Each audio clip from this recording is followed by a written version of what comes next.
How the women sang themselves out of jail. The miners in Greensburg, Pennsylvania, went on strike for more wages. Their pay was pitifully low. In answer to the cry for bread, the Irish, that is, the Pennsylvania constabulary, were sent into the district. One day a group of angry women were standing in front of the mine, hooting at the scabs that were taking the bread from their children's mouths. The sheriff came and arrested all the women for disturbing the peace. Of course, he should have arrested the scabs, for they were the ones who really disturbed it. I told them to take their babies and tiny children along with them when their case came up in court. They did this, and while the judge was sentencing them to pay $30 or serve 30 days in jail, the babies set up a terrible wail so that you could hardly hear the old judge. He scowled and asked the women if they had someone to leave the children with.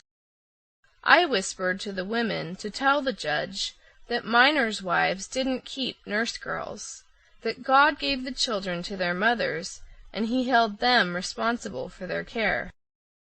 2 mounted policemen were called to take the women to the jail, some 10 miles away. They were put on an interurban car with 2 policemen to keep them from running away. The car stopped and took on some scabs.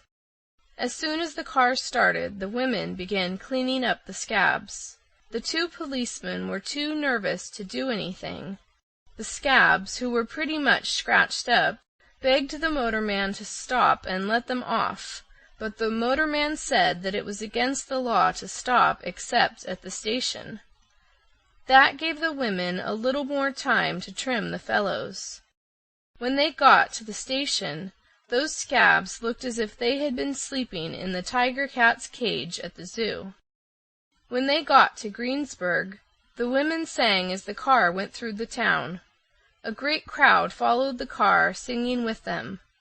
As the women, carrying their babies, got off the car before the jail, the crowd cheered and cheered them. The police officer handed the prisoners over to the sheriff, and both of them looked relieved. The sheriff said to me, "Mother, I would rather you brought me 100 men than those women. Women are fierce." "I didn't bring them to you, Sheriff," said I. "'Twas the mining company's judge sent them to you for a present." The sheriff took them upstairs, put them all in a room, and let me stay with them for a long while. I told the women, "You sing the whole night long. You can spell one another if you get tired and hoarse. Sleep all day, and sing all night, and don't stop for anyone. Say you're singing to the babies. I will bring the little ones milk and fruit. Just you all sing and sing." The sheriff's wife was an irritable little cat. She used to go up and try to stop them because she couldn't sleep. Then the sheriff sent for me and asked me to stop them. "I can't stop them," said I. "They are singing to their little ones. You telephone to the judge to order them loose." Complaints came in by the dozens, from hotels and lodging houses and private homes. "Those women howl like cats," said a hotel keeper to me. "That's no way to speak of women who are singing patriotic songs and lullabies to their little ones," said I. Finally, after 5 days, in which everyone in town had been kept awake, the judge ordered their release.